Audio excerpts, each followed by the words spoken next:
Hello students, कैसे हैं आप लोग। आई होप आप लोगों की पढ़ाई बहुत अच्छी चल रही होगी।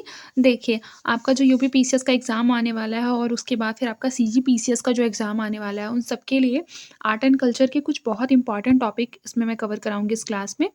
तो आप लोग बहुत पेशेंट के साथ बैठिएगा, ठीक है। तो चलिए आइए शुरू करते हैं। देखिए, पहली बात तो ये मैं आपको बता दूँ। देखिए, लाइफ में समटाइम्स ऐसा होगा कि आपको रिज़ल्ट काफ़ी लेट से मिलेगा, लेकिन उस टाइम पे भी आपको बहुत ज़्यादा अपने मन में पेशेंस रखना है कि नहीं होगा और हमसे ही होगा। कोई हमारे लिए हमारी पढ़ाई नहीं करने वाला है और कोई हमारे लिए हमारी फेलियर को भी नहीं महसूस कर सकता है, राइट? फेलियर भी हमको ही फ़ील करना पड़ेगा। तो आप लोग अगर लगे रहेंगे बहुत लंबे टाइम तक तो ज़रूर से ज़रूर आपको रिज़ल्ट देखने के लिए मिलेगा, ठीक है? तो बिल्कुल भी अगर आपका कोई भी एग्ज़ाम नहीं निकला है तो डीमोटिवेट होने की कोई भी ज़रूरत नहीं है। चलिए शुरू करते हैं। देखिए, जैसे कि यहाँ पे आपको दिखाई दे रहा होगा, बुद्ध पूर्णिमा के दिन बुद्ध का जन्म एवं ज्ञान प्राप्ति एवं महापरिनिर्वाण की प्राप्ति हुई थी, ये लिखा है ना? ये मैं आपको इसलिए बता रही हूँ क्योंकि देखिए, कभी-कभी आपको क्या हो सकता है, कन्फ्यूज़न हो सकता है कि अरे बुद्ध पूर्णिमा जैसे स्टेटमेंट में अगर ये चीज़ आ गया कि बुद्ध पूर्णिमा के दिन ही बुद्ध का जन्म हुआ था, तो हमको ये सही लगेगा। मान लीजिए दूसरे स्टेटमेंट में ये लिख दिया कि बुद्ध पूर्णिमा के दिन ही उनको ज्ञान की प्राप्ति हुई थी, ठीक है? तो ये हमको लगेगा कि दोनों में से तो एक ही सही होगा। या फिर लिख दिया कि बुद्ध पूर्णिमा के दिन ही महानिर्वाण की प्राप्ति हुई थी। तो हमको लगेगा कि नहीं, बुद्ध पूर्णिमा के दिन बुद्ध का केवल जन्म हुआ था। तो इससे हमारा क्या हो जाएगा, क्वेश्चन रॉन्ग हो जाएगा। तो इस चीज़ को याद रखिएगा कि बुद्ध पूर्णिमा के दिन ही बुद्ध का जन्म हुआ था, ज्ञान की प्राप्ति एवं महानिर्वाण की प्राप्ति हुई थी। फिर देखिए, बौद्ध ग्रंथों में अष्ट महास्थान का उल्लेख मिलता है, जो महात्मा बुद्ध से जुड़े हुए 8 स्थान हैं। इस चीज़ को याद रखिएगा। और कौन-कौन से 8 स्थान हैं? जैसे देखिएगा, स्टेटमेंट में ये वाले क्वेश्चन काफ़ी बनाए जाते हैं कि इनमें से कौन-सा स्थान जो है उससे रिलेटेड है बुद्ध, है ना? या फिर बुद्ध से रिलेटेड कौन-कौन से स्थान हैं, और फिर लिखा रहता है पेयर 1, पेयर 2, पेयर 3 इस तरह से करके। तो ये जो 8 स्थान हैं, उसका एकदम अच्छे से इसको रट लीजिए। पहला लुम्बिनी, गया, सारनाथ, कुशीनगर, श्रावस्ती, शंकाश्य, ये आपने पहली बार सुना होगा, राजगृह, वैशाली, ठीक है? इस चीज़ को याद रखिए। फिर देखिए, बुद्ध के जीवन से संबंधित कुछ इम्पोर्टेंट, बोलते हैं ना, इम्पोर्टेंट प्रतीक या चिन्ह, वो दिए हुए हैं, जो कि ये पूछे ही पूछे जाते हैं, ठीक है? चाहे पीसीएस हो या इवन यूपीएससी तक में ये पूछा जाता है, ठीक है? यूपीएससी के लिए भी ये वाले जो क्लास है वो काफ़ी इंपॉर्टेंट है। तो आप लोग आराम से बैठिए और पूरा क्लास एकदम अच्छे से पढ़िए। देखिए, यहाँ क्या लिखा हुआ है, घटना और फिर उसके चिन्ह। जैसे देखिए, बुद्ध का जो जन्म हुआ था वो किसका प्रतीक है, कमल एवं साड़ का प्रतीक है। गृह त्याग, उनका गृह त्याग करना घोड़ा का प्रतीक है, ठीक है। और बुद्ध जो थे वो ज्ञान की जब प्राप्ति किए थे तो उसको पीपल या बोधि वृक्ष का प्रतीक माना जाता है, ठीक है, जो कि पीपल पेड़ के नीचे उनको ज्ञान की प्राप्ति हुई थी। फिर निर्वाण, निर्वाण में पद चिन्ह, ठीक है। और मृत्यु, मृत्यु का उनका चिन्ह है स्तूप। फिर देखिए, बुद्ध के पूर्वोत्तर धर्म आंदोलन कौन कौन से थे। सबसे पहले तो संप्रदाय और उसके संस्थापक, ठीक है। बुद्ध के पूर्वोत्तर आइए देख लेते हैं। सबसे पहले आजीवक संप्रदाय, जो कि भाग्यवादी संप्रदाय है, इसके संस्थापक जो थे वो मोखली पुत्र गोशाल थे। फिर घोर अक्रियावादी, ठीक है, घोर अक्रियावादी संप्रदाय के संस्थापक थे पूरन कश्यप। उच्छेदवादी, जो कि भौतिकतावादी संप्रदाय है, अजीत केस कम्बलिन। नित्यवादी के पकुद कच्चायन। और संदेहवादी, जिसे अज्ञेयवादी भी कहते हैं, संजय वेलट्ठी पुत्र। ये भी याद रखिएगा। फिर देखिए, इंपॉर्टेंट बौद्ध संगीतियाँ दी हुई हैं, जिससे भी क्वेश्चन काफ़ी ज़्यादा बनाया जाता है, जिसमें कि स्थान दिया हुआ है, समय दिया हुआ है, अध्यक्ष कौन थे, शासनकाल किसके शासनकाल में हुआ था। तो देखिए, ये प्रथम बौद्ध संगीति जो हुआ था वो राजगृह में हुआ था। इस चीज़ को याद रखिएगा। कब हुआ था, तो 483 ईसा पूर्व में हुआ था। अध्यक्ष कौन थे, महाकश्यप थे। शासनकाल किसका था, अजात शत्रु, जो कि हर्यक वंश के थे, उनका था, ठीक है। महत्व क्या है इसका कि प्रथम बौद्ध संगीति जो हुआ था उसमें बुद्ध के उपदेशों को 2 पीटकों, विनय पीटक एवं सुत्त पीटक में संकलित किया गया था। तो ये क्वेश्चन अगर पूछा जाएगा कि बुद्ध के उपदेशकों को 2 पीटकों, विनय पीटक, सुत्त पीटक में कौन सी संगीति में संकलित किया गया था, तो ये आपको बताना होगा कि प्रथम बौद्ध संगीति में ऐसा हुआ था। फिर द्वितीय बौद्ध संगीति, स्थान वैशाली है, समय जो है 383 ईसा पूर्व है, अध्यक्ष इसमें साबक मीर थे। और इसमें किसके शासनकाल में हुआ था, तो काला अशोक के शासनकाल में हुआ था, याद रखिएगा, ठीक है।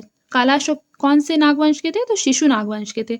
महत्व क्या है द्वितीय बौद्ध संगीति का कि इसमें अनुशासन को लेकर मतभेद के समाधान के लिए बौद्ध धर्म स्थावीर एवं महासंधि 2 भागों में बँट गया था।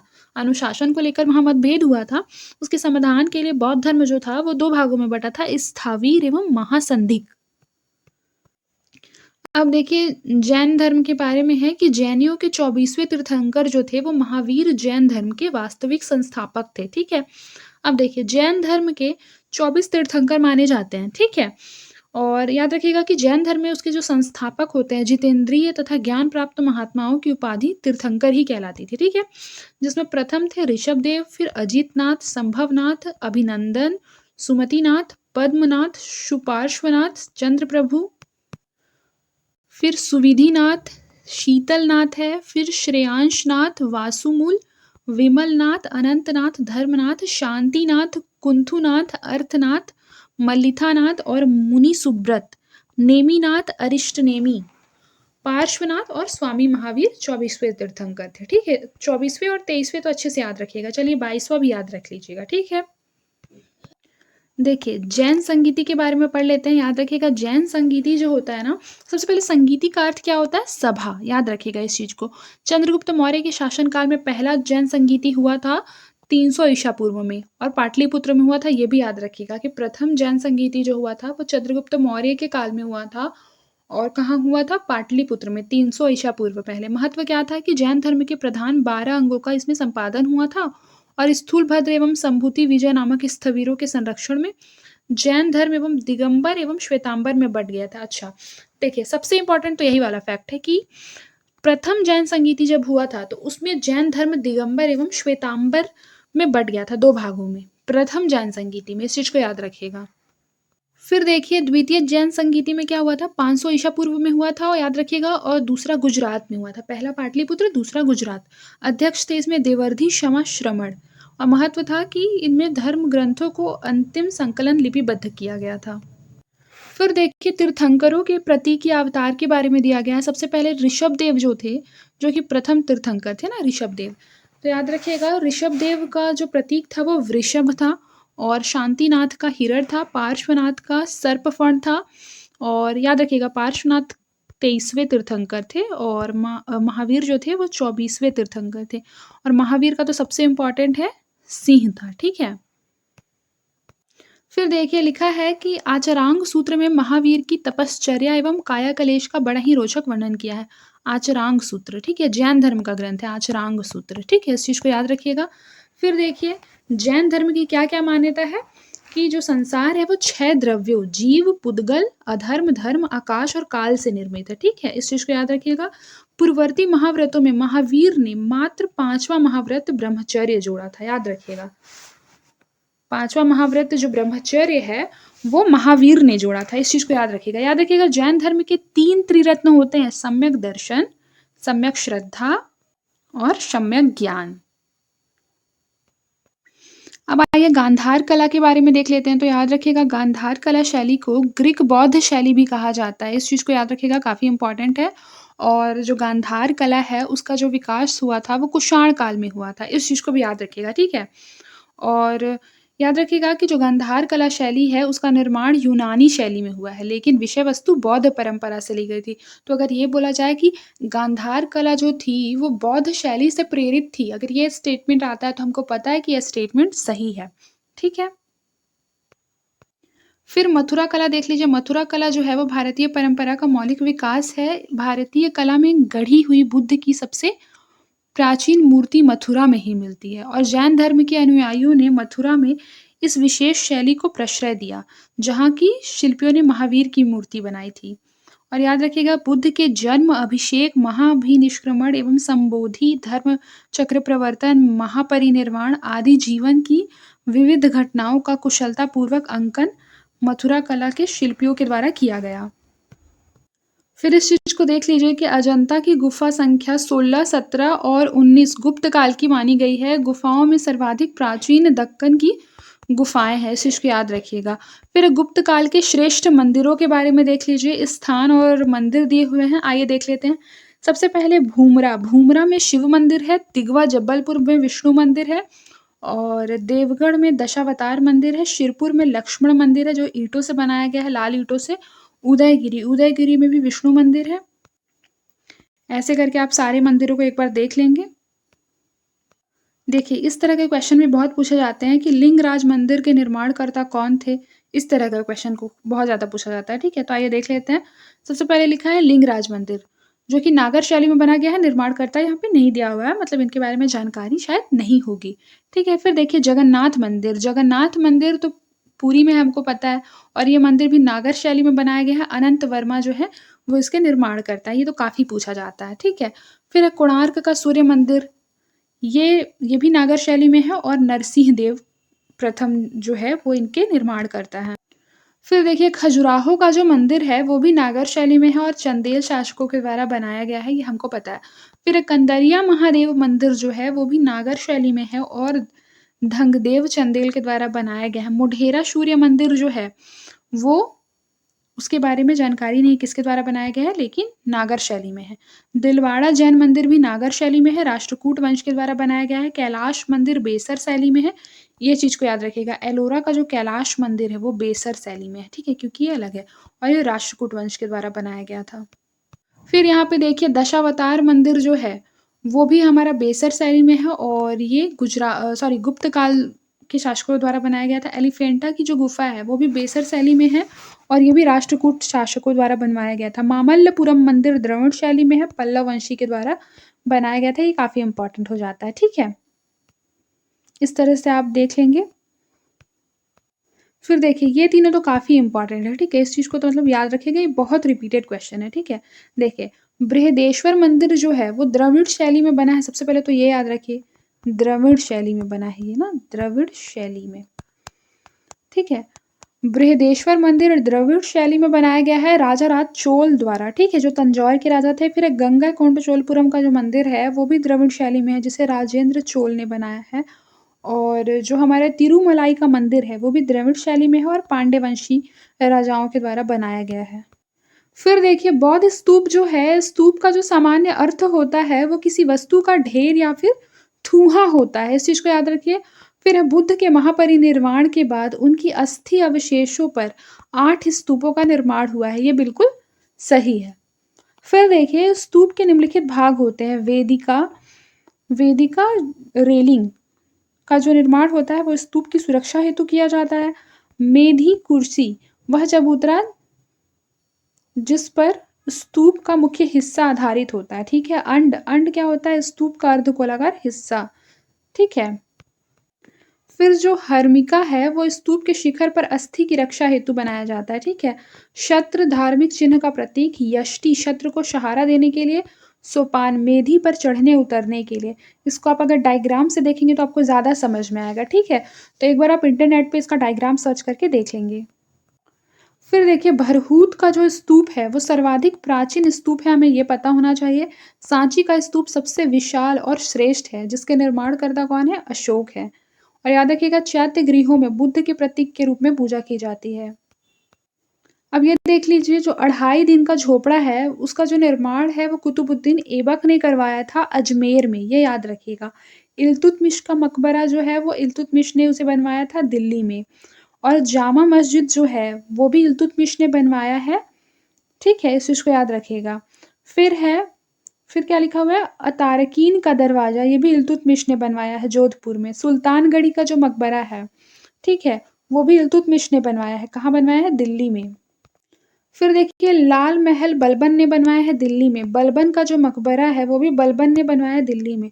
फिर है जमात खाना मस्जिद, ये भी अलाउद्दीन खिलजी द्वारा बनवाया गया है दिल्ली में। अलाई दरवाज़ा दिल्ली में। फिर है हज़ार सितून, अलाउद्दीन खिलजी का है दिल्ली में। फिर देखिए खिरकी मस्जिद, याद रखिएगा खिरकी मस्जिद जो है वो जुना शाह खाने जहाँ, ये दिल्ली में बनवाया गया है। सिकंदर लोदी, इब्राहिम लोदी, सॉरी ये कुछ गलत दिया है, सिकंदर लोदी का मकबरा, सिकंदर लोदी का जो मकबरा है वो इब्राहिम लोदी द्वारा बनाया गया है नई दिल्ली में, ठीक है? फिर है मोठ की मस्जिद जो है वो सिकंदर लोदी के प्रधानमंत्री मियाँ भुआ ने बनवाया था दिल्ली में।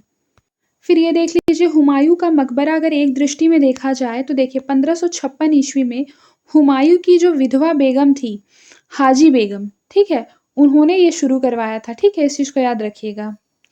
फिर उसके बाद देखिए कि दोहरी गुंबद का पहला मकबरा, जो हुमायूँ का मकबरा है, वो दोहरी गुंबद का पहला मकबरा है। तो अगर स्टेटमेंट आता है कि हुमायूँ का जो मकबरा है, वो दोहरी गुंबद का पहला मकबरा है, जिसे कि हुमायूँ की विधवा बेगम, हाजी बेगम ने शुरू करवाया था, तो क्या है ये?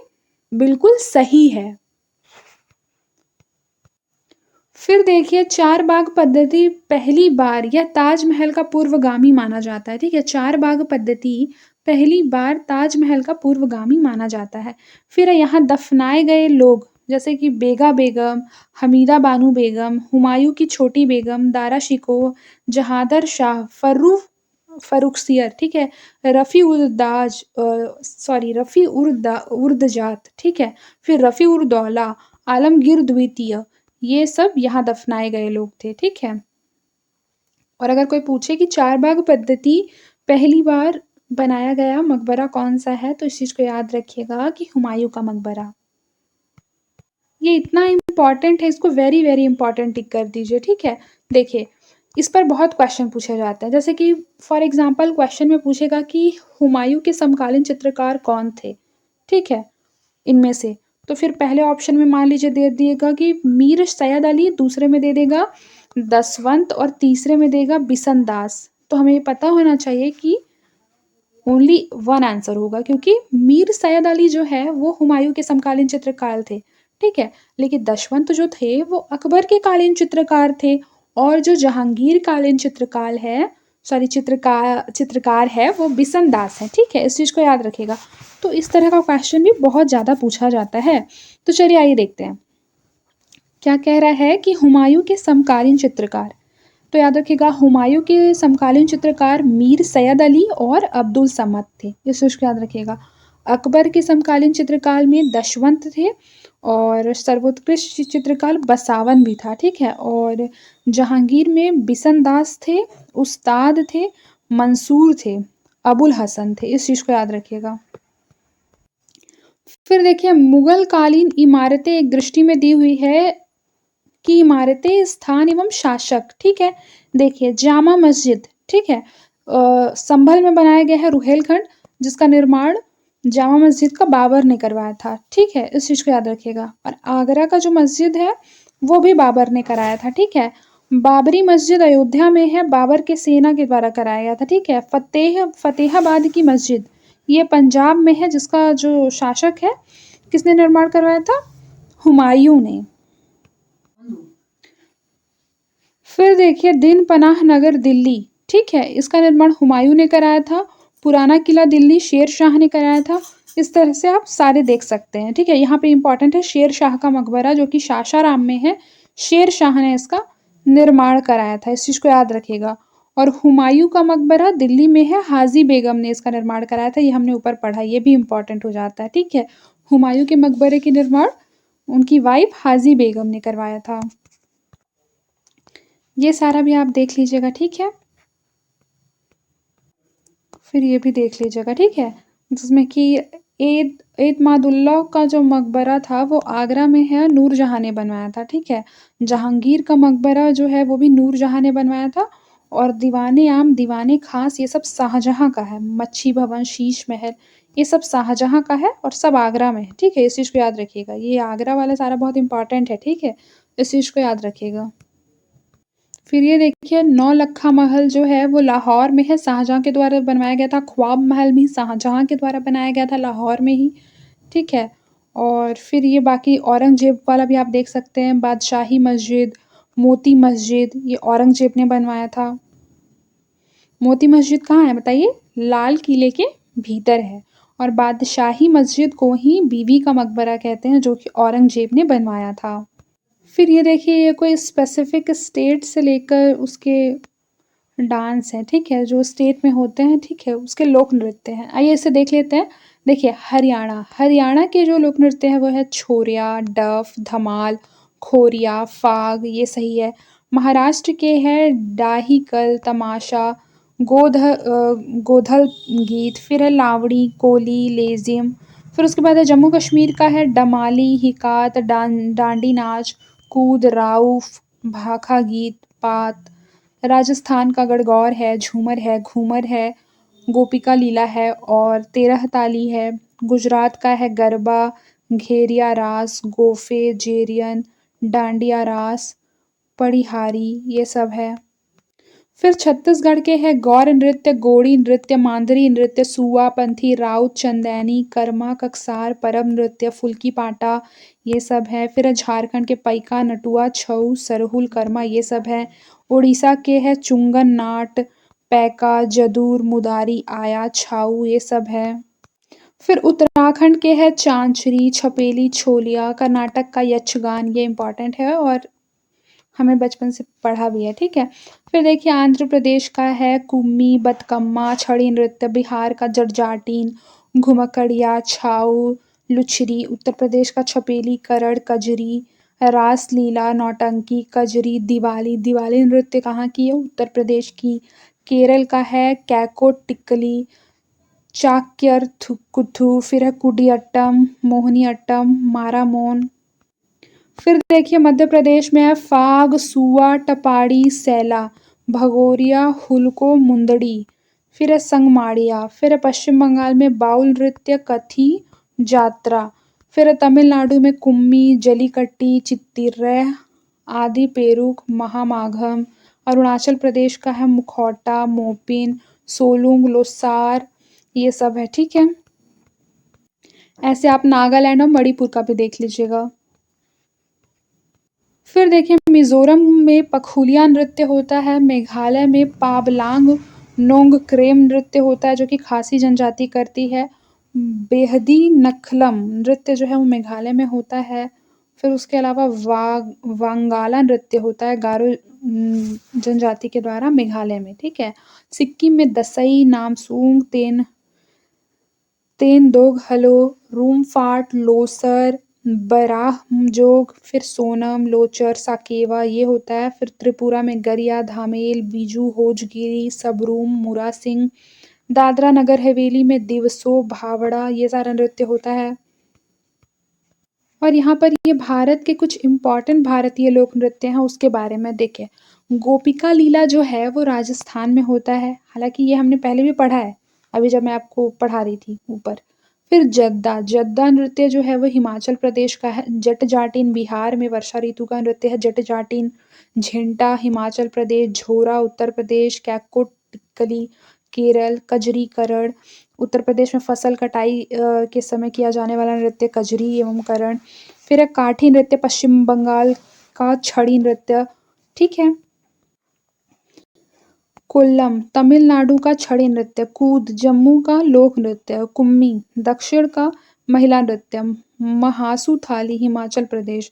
नाटी हिमाचल प्रदेश। फाग हरियाणा का महिला नृत्य। रासलीला उत्तर प्रदेश। राउफ जम्मू कश्मीर का महिला नृत्य है। सुसीनी, सुसीनी जो है वो राजस्थान का नृत्य है। तमाशा महाराष्ट्र का। जोरियन गुजरात का नृत्य है, ठीक है। फिर देखिए बाउल नृत्य जो है वो पूर्वी क्षेत्र का नृत्य है। भांगड़ा जो है पंजाब का है। छपेली शादी विवाह के अवसर पर किया जाने वाला नृत्य छपेली है। फिर उसके बाद है छारबा हिमाचल प्रदेश का नृत्य है। डफ हरियाणा का नृत्य है जो कि पुरुष नृत्य है। डफ एक पुरुष नृत्य है, इस चीज को याद रखिएगा, ठीक है, हरियाणा का। फिर है डाहिकल, डाहिकल महाराष्ट्र का कालाबाजी। फिर देखिए दांडी नाच जो है वो जम्मू कश्मीर के युवाओं का नृत्य है। धमाल, धमाल जो है वो हरियाणा का महिला नृत्य है, ठीक है, इस चीज को याद रखिए। गणगौर जो है वो राजस्थान, गणगौर जो है वो राजस्थान का नृत्य है। गरबा जो है वो नवरात्रों के समय किया जाने वाला गुजराती नृत्य है। और उसके बाद जो है घंटा मरदाला, घंटा मरदाला जो है वो घंटा मर्दाला आंध्र प्रदेश का नृत्य है। फिर है घेरिया रास गुजरात का नृत्य है। घूमर हरियाणा का नृत्य है। घूमर ये गलत दिया हुआ है, हरियाणा का थोड़ी, ये तो राजस्थान का है।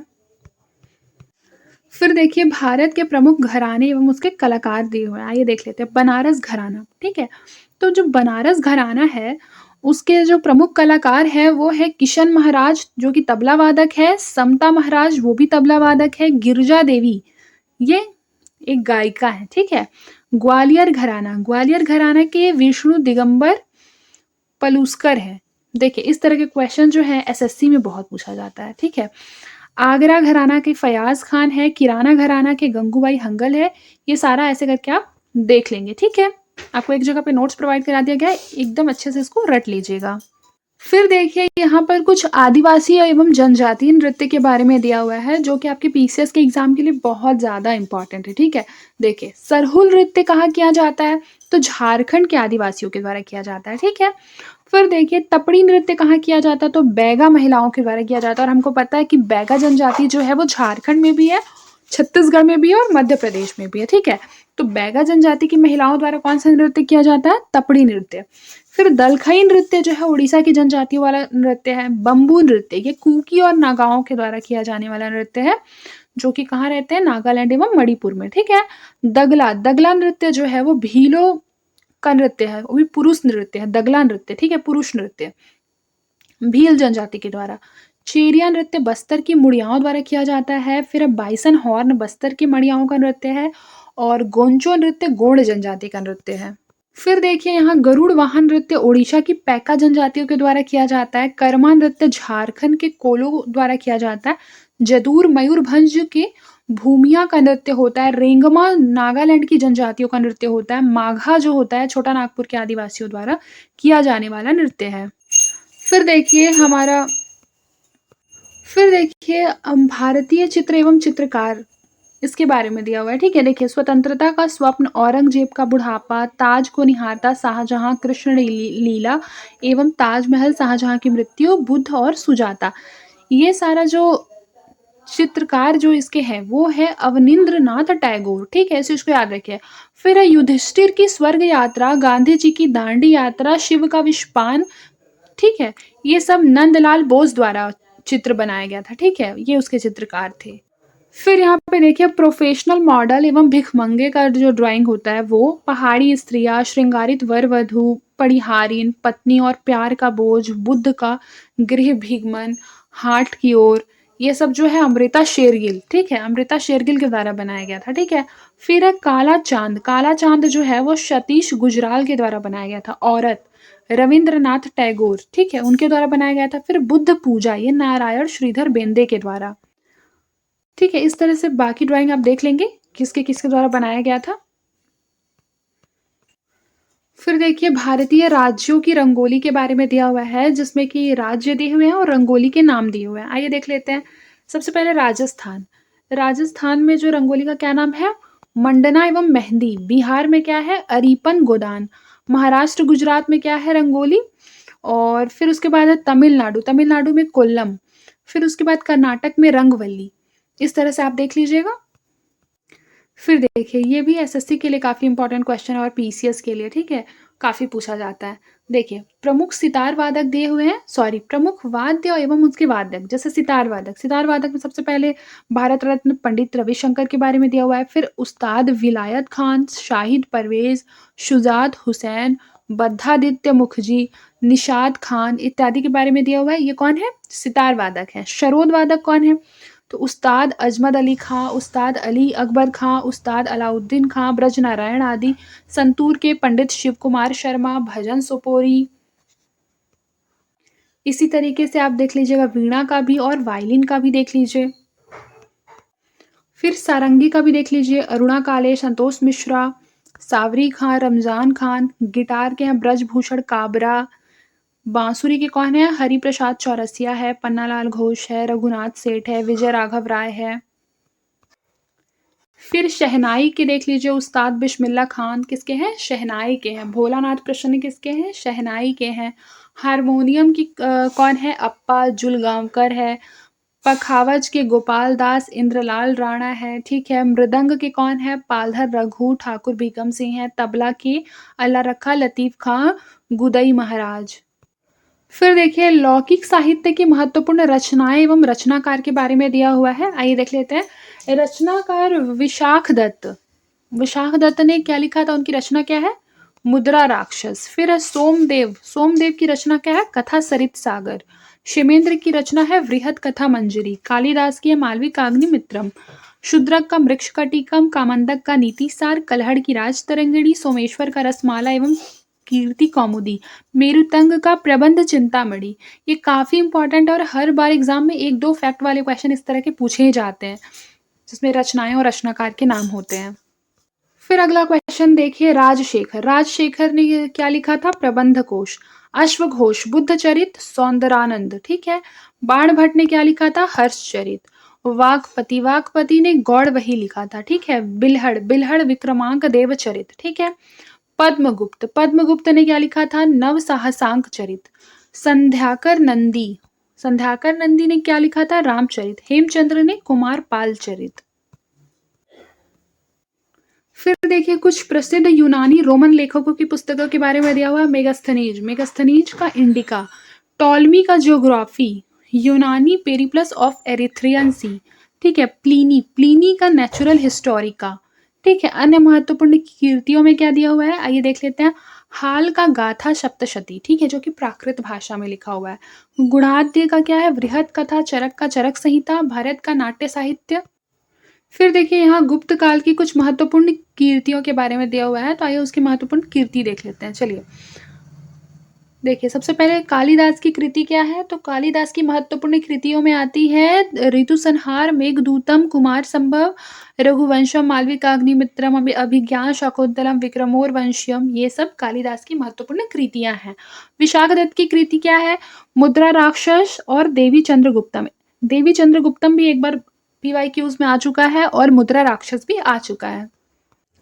इस तरह से सारे आप देख सकते हैं, ठीक है। एक बार सारे को पढ़ लीजिएगा, ठीक है।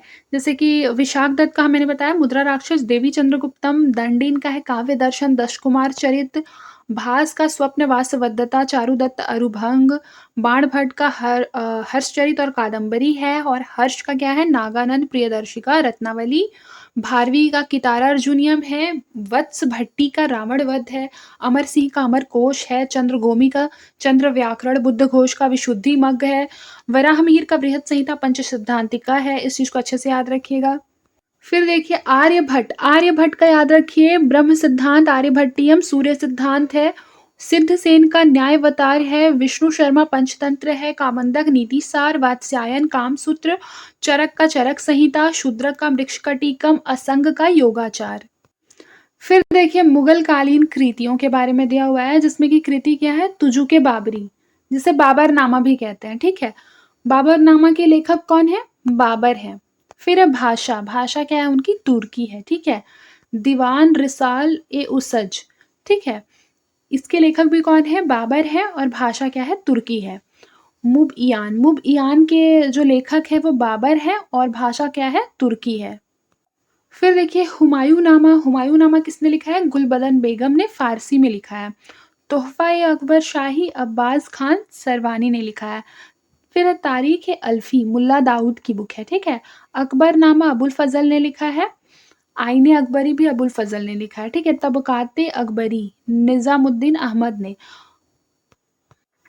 फिर देखिए मुंतखब उल तवारीख अब्दुल कादिर बदायूनी ने लिखा है, ये फारसी में है।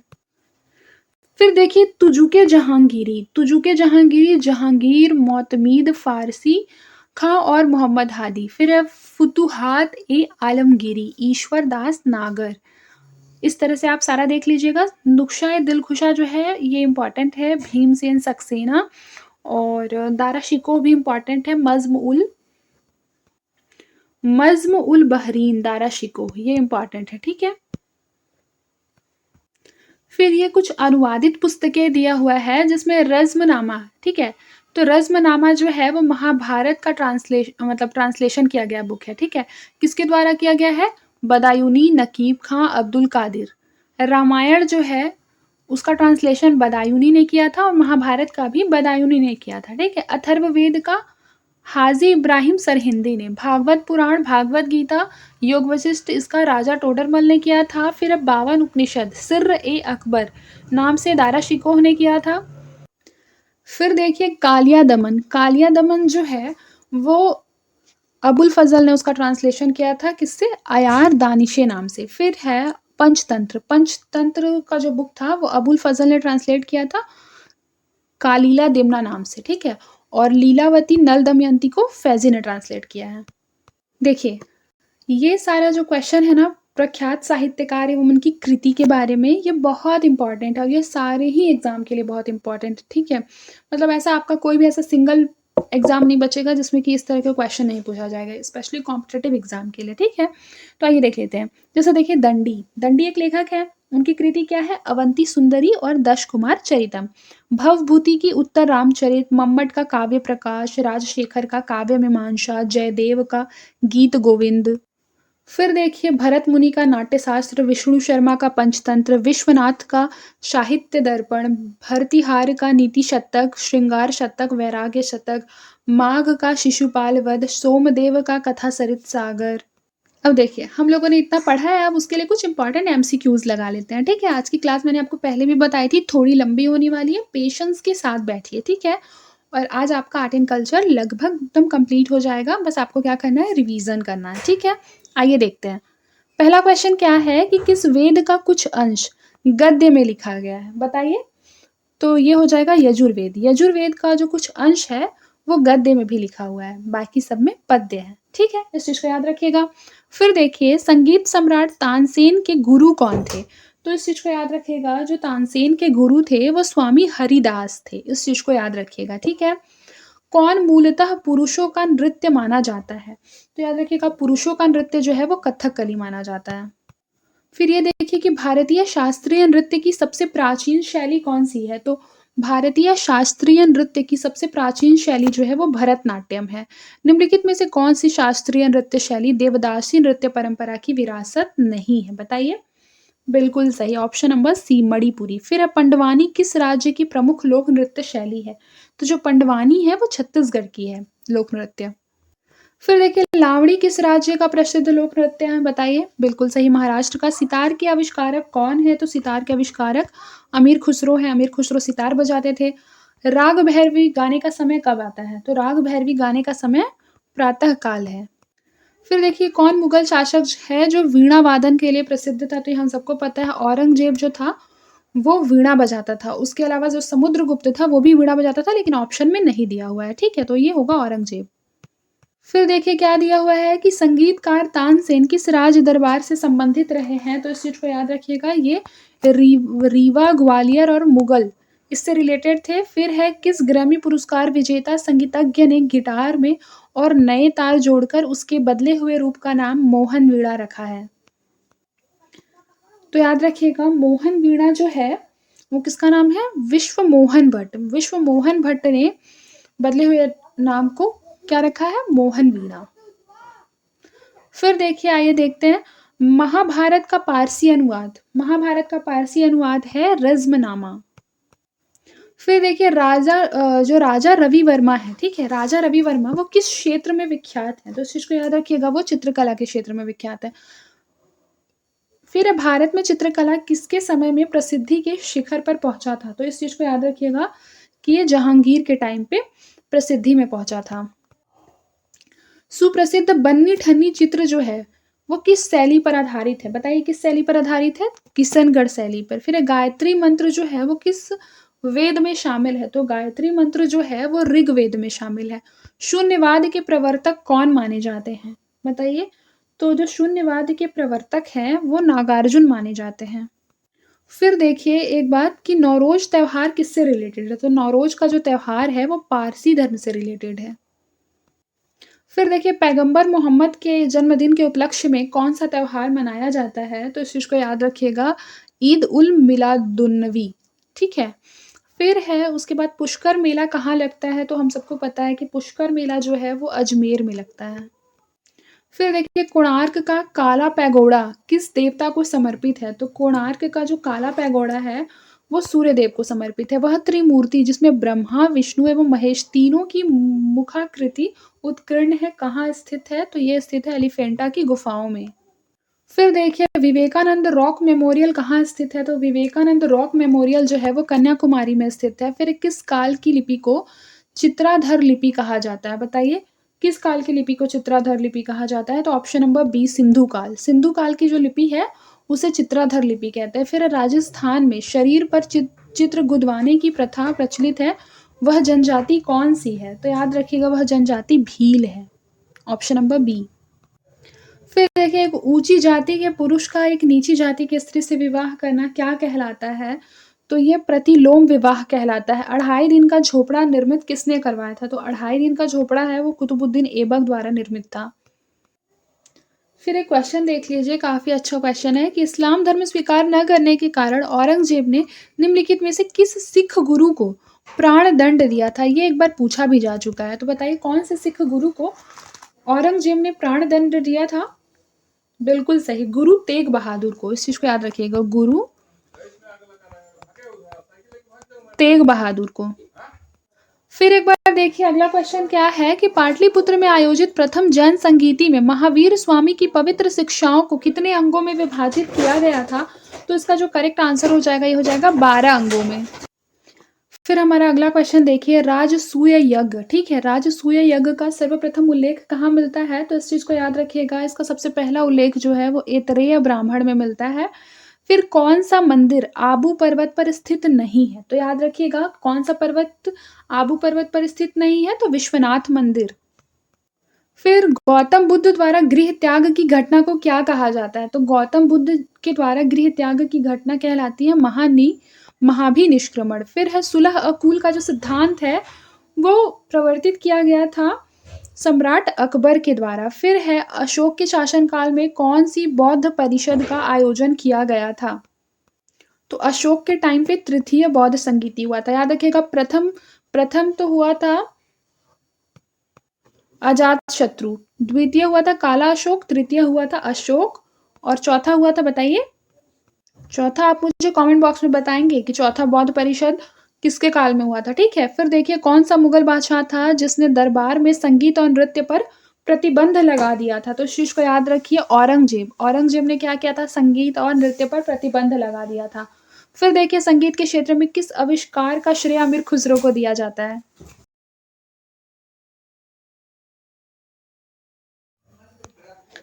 फिर देखिए हमारा अगला क्वेश्चन है कि संगीत के क्षेत्र में किस आविष्कार का श्रेय जो है वो अमीर खुसरो को दिया जाता है? तो इस चीज को याद रखिएगा कि अमीर खुसरो ने सितार भी बजाया था, राग दयाल कव्वाली गायन में भी थे, राग तराना, ठीक है। तो इस तरह से ऑप्शन बी जो हो जाएगा ये इसका करेक्ट आंसर हो जाएगा। फिर गुप्तकालीन चित्रकला का सर्वोत्तम उदाहरण कौन सा है? तो अजंता, ठीक है, अजंता जो है वो गुप्तकालीन चित्रकला का सर्वोत्तम उदाहरण है। फिर देखिए नागनंद प्रियदर्शिका एवं रत्नावली कृतियां निम्नलिखित में से किसकी रचनाएं हैं? ठीक है, तो इस चीज को याद रखिए। तो ये किसकी रचनाएं है? मैंने आपको पढ़ाया था ना, बिल्कुल सही, ये हर्षवर्धन की। फिर निम्नलिखित में से किस स्मारक का निर्माण शेरशाह सूरी ने करवाया था? तो इस चीज को याद रखिए, दिल्ली का जो किला ये कुहना मस्जिद है उसका निर्माण जो है वो शेरशाह सूरी ने करवाया था। बीबी का मकबरा निम्नलिखित में से किसका मकबरा है? तो बीबी का मकबरा जो है वो औरंगजेब की बीबी का है, ठीक है। फिर देखिए महाबलीपुरम के रथ मंदिरों का संबंध निम्नलिखित में से किसका है? तो इस चीज को याद रखिएगा, इसमें से राष्ट्रकूटों का, ऑप्शन नंबर सी, ठीक है। महाबलीपुरम के रथ मंदिरों का जो संबंध है वो राष्ट्रकूट वंश से है। फिर है जैन के 23वें तीर्थंकर पार्श्वनाथ ने 4 व्रतों के अनुपालन का उपदेश दिया था। इनमें से महावीर स्वामी ने 5वां व्रत कौन सा जोड़ा था? मैंने आपको अभी पढ़ाया, ब्रह्मचर्य।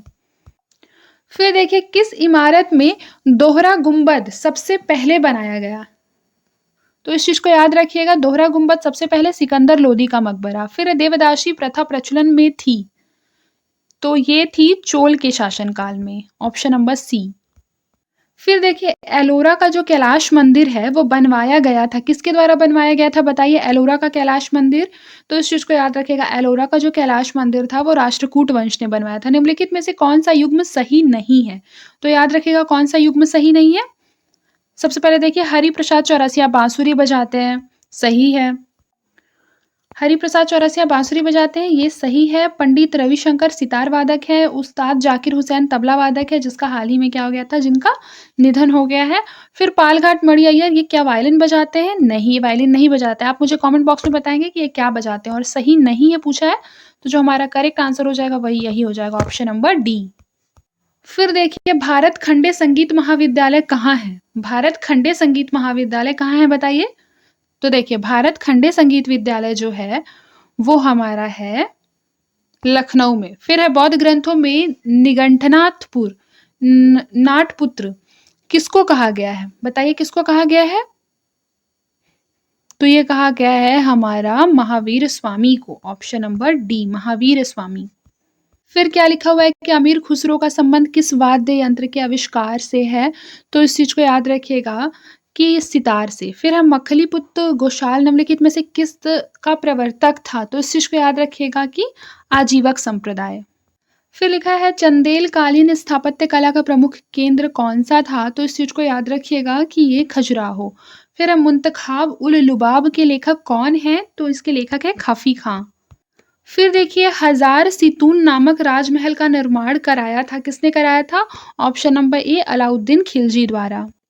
फिर देखिए महिषासुर मर्दनी की सबसे प्राचीन मूर्ति किस काल से प्राप्त हुई है? तो ये प्राप्त हुई है ईशा की पहली शताब्दी में, ठीक है। फिर है ककसाड नृत्य से संबंधित स्थान कौन है? बस्तर। फिर देखिए गांधार शैली के विषय में कौन सा कथन सही नहीं है? तो गांधार शैली के विषय में कौन सा कथन सही नहीं है? 57 का ए, इसमें मानव आकृति को यथार्थ रूप एवं सही आकृति में चित्रित किया गया है, ठीक है। फिर देखिए बिहू नृत्य किससे रिलेटेड है बताइए?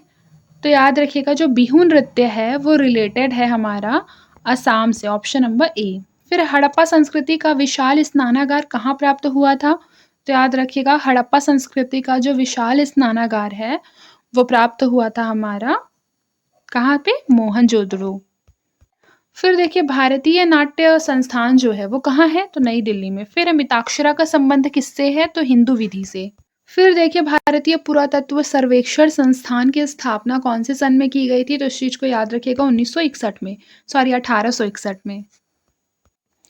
फिर देखिए कि कन्नड़ कवि पोन्न ने रामायण की कहानी पर आधारित रामकथा शांति पुराण नामक ग्रंथ की रचना की थी, ठीक है।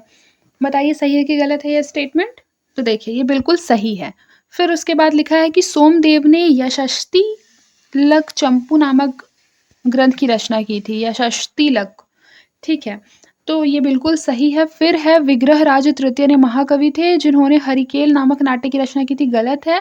जयचंद के दरबार में श्री हर्ष ने नैषध चरित की रचना की थी, ये सही है। इस तरह से ऑप्शन नंबर 20 का करेक्ट आंसर है। फिर देखिए क्या लिखा है जैन दर्शन में उपवास द्वारा शरीर त्याग को संलेखना कहते हैं, तो ये बिल्कुल सही है। फिर देखिए पार्श्वनाथ को 24वां तीर्थंकर माना जाता है, पार्श्वनाथ को बिल्कुल सही है, सॉरी 23वां माना जाता है ना, 23वां, तो ये तो रॉन्ग हो गया, ठीक है। फिर उसके बाद है जैन धर्म में महावीर स्वामी ने ब्रह्मचर्य जोड़ा था, तो ये बिल्कुल सही, ऑप्शन नंबर सी इसका करेक्ट आंसर है। फिर देखिए सूफी संत दिया हुआ है और उपाधि दिए हुए हैं, आइए देख लेते हैं। सबसे पहले शेख अहमद सरहिंदी जो सूफी संत हैं उनकी क्या उपाधि है? तो उन्हें कहा जाता है मुजाहिद अली फसानी। फिर उसके बाद है सैयद अब्दुल कादिर पिराने पीर हैं। फिर है निज़ामुद्दीन औलिया, निज़ामुद्दीन औलिया की क्या उपाधि है? योगी सिद्ध। सैयद मोहम्मद गेसूदराज ये बंदा नवाज, ऑप्शन नंबर सी इसका करेक्ट आंसर है, ठीक है। अब बढ़ते हैं आगे।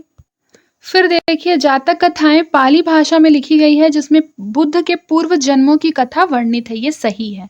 मिलिंद पन्हो नामक जैन ग्रंथ में यूनानी शासक मिलिंद एवं भिक्षु नागसेन के मध्य दार्शनिक वाद विवाद का विशद वर्णन है, तो मिलिंद पन्हो में ऐसा वर्णन नहीं है। मिलिंद पन्हो जो है उसमें बेसिकली मिलिंद पन्हो में बेसिकली क्या है ना कि जैन धर्म का, देखिए सबसे पहली बात जो मिलिंद पन्हो है वो जैन धर्म का ग्रंथ है क्या? नहीं, ये बौद्ध धर्म का ग्रंथ है, ठीक है, तो ऐसे रॉन्ग हो जाएगा। फिर देखिए दीपवंश एवं महावंश नामक बौद्ध ग्रंथों की रचना पाली भाषा में श्रीलंका में की गई थी, सही है। फिर महावस्तु नामक ग्रंथों की जो रचना है वो पाली में की गई थी, महावस्तु, जिसमें कि बुद्ध की अद्भुत शक्ति बोधिसत्व की प्रतिष्ठा का वर्णन है, ये रॉन्ग है। देखिए महावस्तु जो है वो बौद्ध धर्म का ग्रंथ है लेकिन पाली भाषा में इसकी रचना नहीं हुई है। महावस्तु की रचना किस भाषा में हुई है? तो संस्कृत में हुई है, इस चीज को याद रखिएगा, इस चीज को याद रखिएगा, ठीक है। तो इस तरह से अगर इसमें पूछ रहा है सही नहीं है तो कौन कौन से सही नहीं है? 2 सही नहीं है और हमारा 4 सही नहीं है, तो करेक्ट आंसर हो जाएगा ऑप्शन नंबर डी, ठीक है। आगे बढ़ते हैं। फिर देखिए निम्नलिखित युग्मों में से कौन सा युग्म जो है वो सही सुमेलित नहीं है? तो चलिए आइए बढ़ते हैं, देखते हैं। देखिए इसमें क्या बोल रहा है कि कौन सा सही सुमेलित नहीं है? तो हड़प्पा सभ्यता में हमारे चित्रित धूसर मृद भांड मिले हैं, सही है। कुषाण गांधार कला से रिलेटेड जो है वो थे, ठीक है।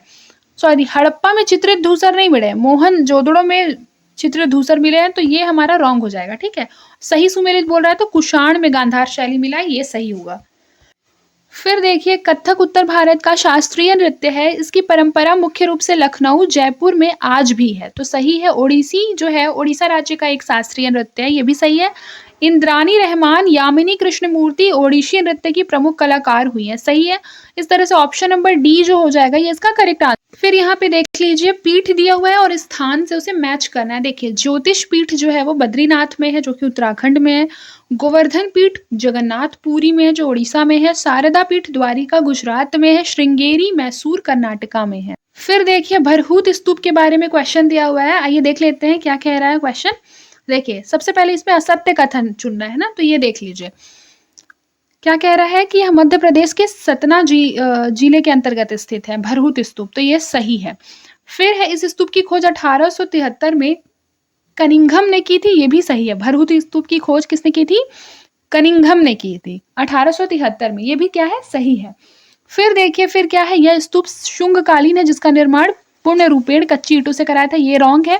फिर इस स्तूप में बुद्ध की मूर्तियों का विभिन्न रूपों में अंकन हुआ है, तो ये भी गलत है। इस तरह से अगर करेक्ट आंसर बोलेंगे तो ऑप्शन नंबर बी। फिर यहाँ पे देखिए, स्मारक दिया हुआ है और उसके निर्माता दिए हुए हैं, आइए इसे देख लेते हैं। सबसे पहले, अजमेर में 2.5 दिन का झोपड़ा, ठीक है। तो आइए देखते हैं क्या कह रहा है। सबसे पहले देखिए, अजमेर में जो 2.5 दिन का झोपड़ा है उसके निर्माता जो है वो कुतुबुद्दीन ऐबक है। दिल्ली में हौज ए खास के जो निर्माता है वो अलाउद्दीन खिलजी हैं। फिर उसके बाद है अलीबाग का किला का मोहम्मद तुगलक, और बदायूं में जामा मस्जिद इसके इल्तुतमिश है। तो करेक्ट आंसर हमारा हो जाएगा option number A. Next question है कि उचित सुमेल करना है, जिसमें पहला अश्वघोष है, अश्वघोष और कालिदास चरक बाणभट्ट, और उसको मैच करना है, ठीक है। तो देखिए, सबसे पहले इसका जो करेक्ट आंसर हो जाएगा ऑप्शन नंबर सी, जिसमें अश्वघोष कनिष्क, कालिदास चंद्रगुप्त, चरक कुषाण और बाणभट्ट हर्ष। फिर देखिए कि अवतार सिद्धांत जो है वो भागवत धर्म की महत्वपूर्ण विशेषता थी, तो ये क्या है? सही है। फिर छांदोग्य उपनिषद में श्री कृष्ण का उल्लेख सर्वप्रथम मिलता है। मेगास्थनीज हेराक्लीज की चर्चा करता है, ठीक है। इसका करेक्ट आंसर हो जाएगा ऑप्शन नंबर डी। फिर देखिए, भीमबेटका किसके लिए फेमस है? बताइए। भीमबेटका गुफाओं के शैल चित्र के लिए फेमस है। फिर देखिए, फिर हमारा जो करेक्ट आंसर हो जाएगा, यहाँ पे क्या दिया हुआ है 76 का, कि मैच द कॉलम करना है, जिसमें एक साइड पे दिया हुआ है ऋग्वेद का पाठ करने वाला। तो बताइए, ऋग्वेद के पाठ करने वाले को क्या कहते हैं? होता कहते हैं। फिर देखिए, सामवेद का गायन करने वाला उद्गाता कहलाता है। यजुर्वेद का मंत्रोच्चार करने वाला क्या कहलाता है? अर्धवयु कहलाता है, ठीक है। फिर उसके बाद, यज्ञों को विधि पूर्वक जो संपन्न कराता है वो कौन कहलाता है? बताइए। बिल्कुल सही, वो ब्रह्मा। इस तरह से करेक्ट आंसर हमारा हो जाएगा ऑप्शन नंबर डी। फिर देखिए, कथन क्या है कि कल्प जो है वेदांग है, जिसका अर्थ क्या है? विधि नियम। कारण क्या है? ऐसे कल्प जिनमें विधि नियम का प्रतिपादन किया गया है उसे कल्प सूत्र कहते हैं, ठीक है। तो देखिए, सबसे पहले तो ए और आर इसमें दोनों सही है, और जो आर है रीजन, वो स्टेटमेंट की सही व्याख्या करता है। इसका करेक्ट आंसर हो जाएगा ऑप्शन नंबर ए, ठीक है। फिर मैच द कॉलम देखिए, फणीश्वर नाथ रेणु जो है, मैला आंचल, धर्मवीर भारती, सूरज का 7वां घोड़ा, राही, मासूम रजा, आधा गांव, जैनेन्द्र कुमार सुखदा, ठीक है। तो इस तरह से अगर करेक्ट आंसर देखें तो बताइए कौन सा होगा? ऑप्शन नंबर ए, ठीक है। अब आगे देखते हैं। देखिए, एक तरफ व्यक्ति दिए हुआ है, फिर क्षेत्र दिए हुए हैं, आइए देख लेते हैं। भजन सोपोरी जो है वो संतूर के उत्कृष्ट कलाकार है। बिरजू महाराज कथक नर्तक है, हमें पता है। प्रियदर्शनी गोविंद भरतनाट्यम की नर्तक है। टीवी गोपाल कृष्णन मृदंगम से रिलेटेड है, ठीक है। अब करेक्ट आंसर देखिए तो ऑप्शन नंबर सी। फिर देखिए, रविशंकर के बारे में दिए गए कथनों को पढ़ना है। पंडित रविशंकर प्रसिद्ध सितार वादक और संगीतज्ञ थे। उन्होंने भारतीय शास्त्रीय संगीत की शिक्षा उस्ताद अलाउद्दीन खान से प्राप्त की थी। उन्हें भारत रत्न से भी सम्मानित किया गया है। करेक्ट आंसर हो जाएगा ऑप्शन नंबर सी। फिर देखिए एक तरफ पे कथन दिया हुआ है और फिर कारण दिया हुआ है। आइए देख लेते हैं इस क्वेश्चन को। कथन क्या है? हुमायूं का जो मकबरा है वो मुगल वास्तुकला का श्रेष्ठ उदाहरण है। ठीक है, इस चीज को याद रखिएगा। तो ये बिल्कुल सही है। फिर दिया हुआ हुमायूं के मकबरे का जो निर्माण है वो हुमायूं की विधवा पत्नी हाजी बेगम के द्वारा करवाया गया था। ठीक है, तो जो हमारा करेक्ट आंसर हो जाएगा ये हो जाएगा ऑप्शन नंबर बी, क्योंकि ये इसकी सही व्याख्या नहीं करता, बाकी स्टेटमेंट दोनों ही सही है। ठीक है, फिर यहाँ पे सही कालानुक्रम में टिक करना है। देखिए सबसे पहले शंकराचार्य आएंगे। देखिए सबसे पहले ये देखना है कि निम्नलिखित में से कौन सा सही कालानुक्रम है। ठीक है, तो याद रखिएगा सबसे पहले शंकराचार्य, फिर रामानुज, फिर चैतन्य। ठीक है, ऑप्शन नंबर ए इसका करेक्ट आंसर है। फिर एक चीज देखिए कि मामा भांजा मंदिर जो है वो कहाँ स्थित है। ठीक है, तो इस चीज को बताइए कहाँ स्थित है मामा भांजा मंदिर? तो ये बारसूर में स्थित है, इस चीज को याद रखिएगा। फिर देखिए फिर क्या है, कश्मीरी शैव पंथ के जो संस्थापक है वो वसुगुप्त है। ये सही है। बसव पुराण लिंगायत संप्रदाय की पुस्तक है, ये भी सही है। ठीक है, फिर है कापालिक संप्रदाय के अनुयायियों को पंचार्थिक कहा गया है, ये भी सही है। ठीक है, इस तरह से करेक्ट आंसर हो जाएगा ऑप्शन नंबर डी। फिर देखिए नागर, द्रविड़ और बेसर। नागर, द्रविड़ और बेसर जो है वो भारतीय मंदिर वास्तु की 3 मुख्य शैलियां हैं। Option number C. एक तरफ वेदांग दिया हुआ है और दूसरी तरफ उनके विषय दिए हुए हैं। आइए देख लेते हैं। शिक्षा, शिक्षा जो है उनके स्वर विज्ञान है ना शिक्षा में। फिर है कल्प, कल्प में ज्योतिष शास्त्र। फिर उसके बाद क्या है, निरुक्त, निरुक्त का व्युत्पत्ति विज्ञान। फिर है छंद, छंद का है हमारा चतुष्पदी वृत्त। ऑप्शन नंबर सी जो हो जाएगा ये इसका करेक्ट आंसर हो जाएगा। फिर देखिए निम्नलिखित कथनों पर विचार करना है। बाकी के स्टेटमेंट्स एक बार देख लेते हैं। क्या लिखा है? बौद्ध दर्शन के अनुसार 5 आर्य सत्य हैं। तो ये गलत है, 5 आर्य सत्य नहीं है। ठीक है, अष्टांगिक मार्ग 8 है। फिर उसके बाद है बौद्ध दर्शन के अनुसार अष्टांगिक मार्ग को गृहस्थों का कल्याण मित्र कहा गया है, गलत है। बौद्ध दर्शन में प्रतिष्ठित समुत्पाद के 12 क्रम है जिन्हें की द्वादश निदान कहा जाता है, ये सही है। तो ऑप्शन नंबर ए जो हो जाएगा इसका करेक्ट आंसर हो जाएगा। फिर देखिए भारत की पहली मूक फिल्म पुंडलीक थी जिसको कि एनजी चित्रे और आरजी टार्नी ने बनाया था, तो ये सही है। फिर है राजा हरिश्चंद्र नामक फिल्म के निर्देशक दादा साहेब फाल्के थे, सही है। फिर है मोहिनी भस्मासुर दादा साहेब फाल्के द्वारा निर्मित मूक फिल्म थी, ये भी सही है। इस तरह से ऑप्शन नंबर डी जो हो जाएगा करेक्ट आंसर हो जाएगा। फिर देखिए यहाँ पे मैच द कॉलम है। आइए देख लेते हैं क्या बोल रहा है। गगनेंद्र नाथ टैगोर, गगनेंद्र नाथ टैगोर जो है फिल्म से रिलेटेड है। देविका रानी रोडिक जो है चित्रकला से रिलेटेड है। फिर उसके बाद है रुक्मणी देवी अरुणडेल शास्त्रीय संगीत से, अलाउद्दीन खान शास्त्रीय नृत्य से रिलेटेड है। इस तरह से ऑप्शन नंबर डी क्या हो जाएगा इसका करेक्ट आंसर हो जाएगा।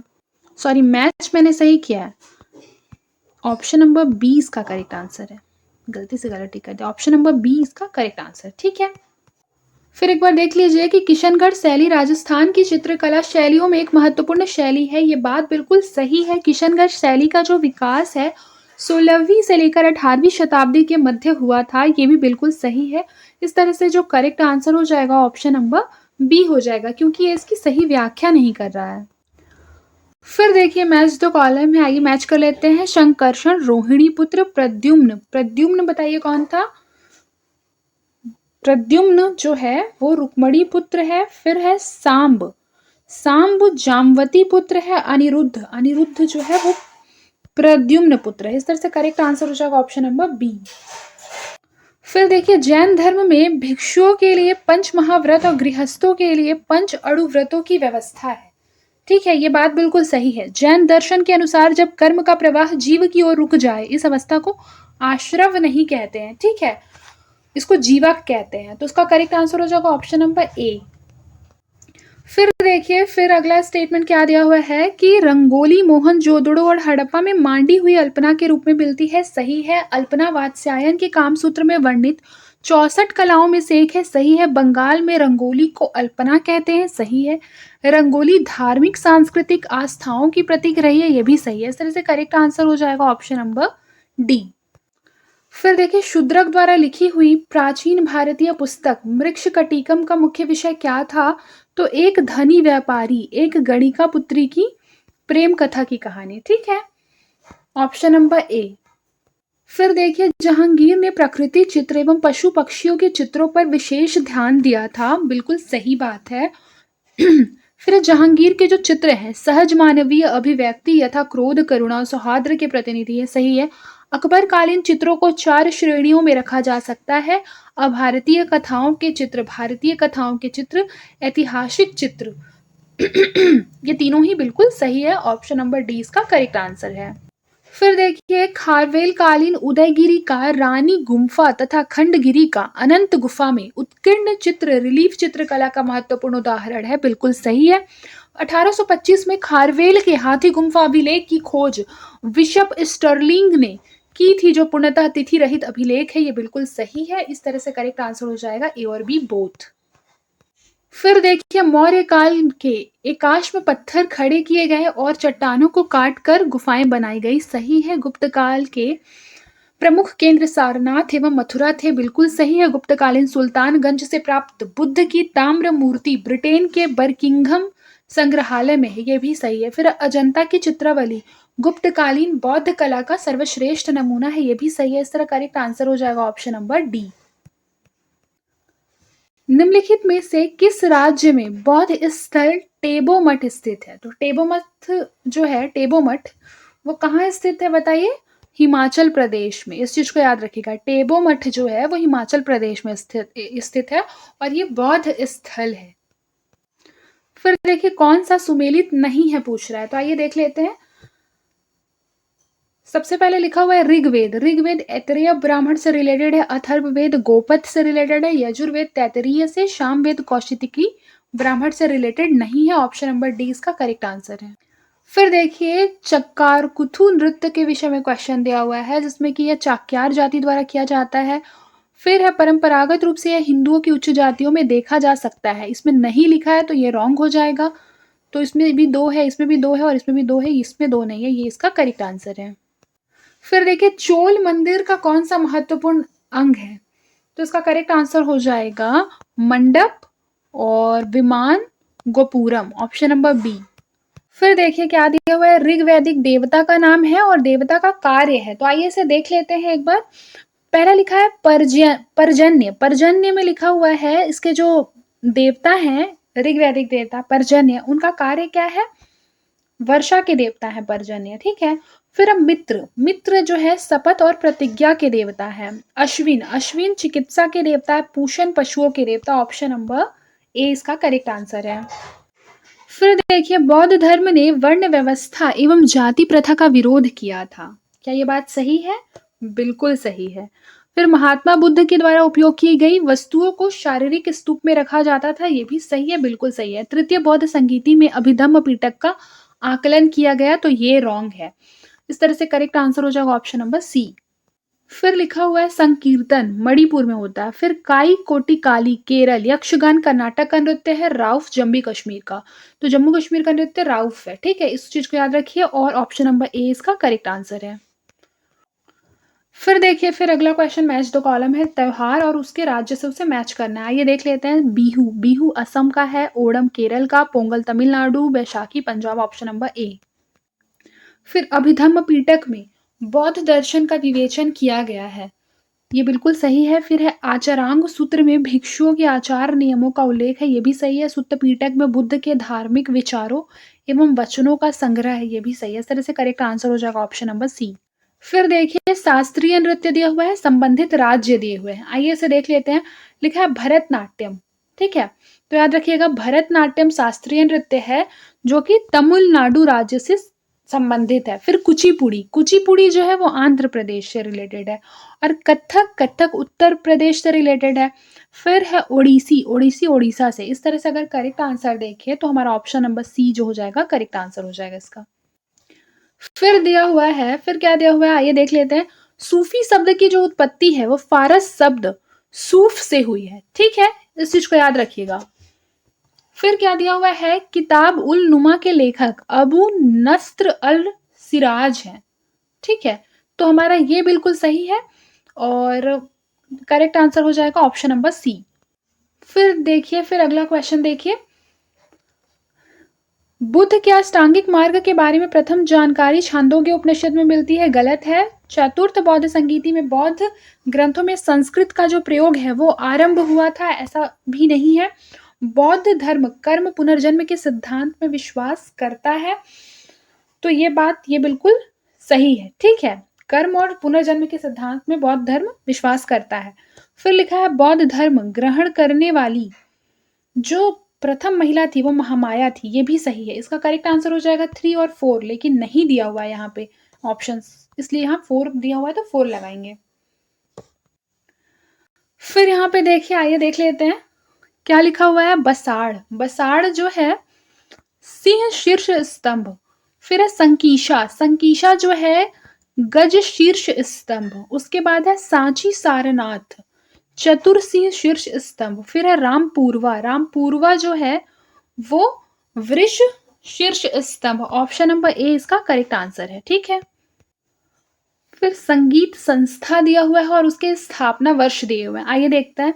संगीत विद्यालय लाहौर में है, तो ये गलत है। सॉरी, संगीत विद्यालय लाहौर में है ना, तो इसकी स्थापना वर्ष पूछ रहा है, तो आइए देख लेते हैं। सबसे पहले तो इसकी स्थापना 1901 में हुई थी। अखिल भारतीय संगीत अकादमी ये 1919 में, संगीत अकादमी मद्रास 1928, मारिस संगीत विद्यालय, सबके सामने दिए हुए हैं। कितना इजी क्वेश्चन है। फिर ऑप्शन नंबर बी, ठीक है। फिर देखिए, सांख्य दर्शन के अनुसार मोक्ष की जो प्राप्ति है यथार्थ ज्ञान से ही संभव होती है, सांख्य दर्शन ऐसा कहता है, तो ये बिल्कुल सही है। फिर है सांख्य अपने आरंभ काल में भौतिकवादी या फिर आध्यात्मिकता की ओर मुड़ गया, ये भी सही है, ठीक है। फिर उसके बाद देखिए, इस तरह से करेक्ट आंसर क्या हो जाएगा, ऑप्शन नंबर सी। फिर देखिए कोल्लम, कोल्लम तमिलनाडु का नृत्य है। मंडना, मंडना जो है वो राजस्थान। फिर Aripan, Aripan Bihar, rangoli Maharashtra. Option number C. फिर एक चीज ध्यान दीजिए, इसमें कौन से सुमेलित नहीं है इस चीज को पूछ रहा है ना, तो आइए देख लेते हैं। सबसे पहले देखिए, सबसे पहले तो धंकर मठ, धंकर मठ जो है वो हिमाचल प्रदेश में है। रूमटेक मठ सिक्किम में है और ताबो मठ जो है हिमाचल प्रदेश में है, ठीक है। बचा काई मठ, काई मठ कहाँ है, तो अरुणाचल प्रदेश में है। काई मठ अरुणाचल प्रदेश में है, बताइए। नहीं, अरुणाचल प्रदेश में नहीं। आप मुझे कमेंट बॉक्स में बताइए काई मठ कहाँ है, और इसमें नहीं पूछा है तो करेक्ट आंसर हो जाएगा ऑप्शन नंबर डी। सांस्कृतिक संबंधों की भारतीय परिषद के सांस्कृतिक केंद्र विदेश में स्थित है, कहाँ पे स्थित है बताइए। गुयाना में भी है, सैन फ्रांसिस्को में भी है, फिजी में भी है, ठीक है। फिर आइए देखते हैं गुप्तकालीन हिंदू धर्म के 2 प्रमुख देवता कौन कौन से हैं, तो शिव एवं विष्णु। फिर देखिए मिताक्षरा किससे रिलेटेड है, तो मिताक्षरा विज्ञानेश्वर से रिलेटेड है। चालुक्य शैली, नागर शैली, द्रविड़ शैली का समन्वय क्या कहलाता है, तो बेसर शैली। कांची के कैलाशनाथ मंदिर के निर्माणकर्ता पल्लव वंशीय राजा हैं, तो उसका करेक्ट आंसर हो जाएगा Raj Singh, option number C. Sanchi के जो स्तूप है उसके निर्माणकर्ता कौन है, तो उसके निर्माणकर्ता है अशोक। फिर विख्यात कंदरिया महादेव मंदिर कहाँ स्थित है, तो खजुराहो में। फिर गीत गोविंद के रचयिता कौन है, तो गीत गोविंद के रचयिता जयदेव हैं। मामल्लपुरम स्थित विख्यात रथ मंदिर शैली आधारित है, बताइए। द्रविड़ कला। फिर भारतीय नाट्य शास्त्र के प्रणेता कौन है, तो ये भरत मुनि। फिर एक चीज देखिए, तमिलनाडु में महाबलीपुरम मंदिर किसके शासनकाल में बनाया गया, तो ये बनाया गया पल्लव में। फिर जहांगीर ने किस कला को संरक्षण दिया, तो जहांगीर जो थे उन्होंने चित्रकला को संरक्षण दिया। फिर किस नृत्य के लिए संयुक्त पाणिग्रही विख्यात है, तो इस चीज को याद रखिएगा, option number B Odissi. Mohiniyattam नृत्य किस राज्य से संबंधित है, मोहिनी अट्टम केरल से। सिख गुरु गुरु अर्जुन देव जो हैं वो किसके शासन काल में थे, तो सिख गुरु गुरु अर्जुन देव थे, वो किसके शासन काल में थे बताइए। बिल्कुल सही, जहांगीर। किस नृत्य का उद्भव उत्तर भारत में हुआ, तो याद रखिएगा कथक नृत्य का जो उद्भव है वो उत्तर भारत में हुआ था। बस्तर में डंडारी नृत्य किस त्योहार पर आयोजित होता है, तो बस्तर में जो डंडारी नृत्य होता है वो किस त्योहार पर आयोजित होता है बताइए, ऑप्शन नंबर बी होली। फिर है देवदास बंजारे किस क्षेत्र से जुड़े हुए थे? तो जो देवदास बंजारे हैं वो पंथी नृत्य से जुड़े हैं। फिर प्राचीनतम हिंदुस्तानी गायन शैली कौन-सी है? ठुमरी। फिर देखिए सुविख्यात ठुमरी गायिका गिरिजा देवी का संबंध किससे है? तो याद रखिएगा, ना तो बनारस घराना से, ना ही लखनऊ घराना से, ना ही जयपुर घराना से। तो ऑप्शन नंबर डी इसका करेक्ट आंसर है। संगीत यंत्र सितार मिश्रण है किस चीज का बताइए? वीणा एवं तंबूरे का। फिर है उस्ताद मंसूर किसके शासनकाल के प्रसिद्ध चित्रकार थे? जहांगीर के शासनकाल के। बनी ठनी किस चित्रकला शैली से संबंधित है? तो जो बनी ठनी है ना वो किशनगढ़ शैली से संबंधित है। प्रसिद्ध चित्र मोनालिसा किसने चित्रित किया था? तो जो प्रसिद्ध चित्र मोनालिसा है, याद रखिएगा इसको लियोनार्डो दा विंची ने किया था। फिर मूर्ति कला की गांधार स्कूल शैली निम्नलिखित शैलियों में से किसका सम्मिश्रण है? बताइए क्या होगा करेक्ट आंसर? भारतीय एवं ग्रीक शैली। फिर देखिए बौद्ध, जैन एवं ब्राह्मण धर्मों में से कौन सी धारणा एक जैसी है? कर्मवाद का सिद्धांत। फिर है छोटी तीज का त्योहार हिंदू पंचांग के अनुसार किस माह में मनाया जाता है? तो इस चीज को याद रखिएगा, ऑप्शन नंबर बी श्रावण। फिर देखिए जब तक जीवित रहो सुख से जीवित रहो, चाहे इसके लिए ऋण ही लेना क्यों ना पड़े, क्योंकि शरीर के भस्मीभूत हो जाने पर पुनरागमन नहीं हो सकता। पुनर्जन्म को निषेध करने वाली यह उक्ति किसकी है? तो इस चीज को याद रखिएगा, यह उक्ति चारवाकों की है। फिर देखें निम्नलिखित में से किस स्थान पर कुंभ के मेले का आयोजन नहीं होता है? Option number B Bhopal.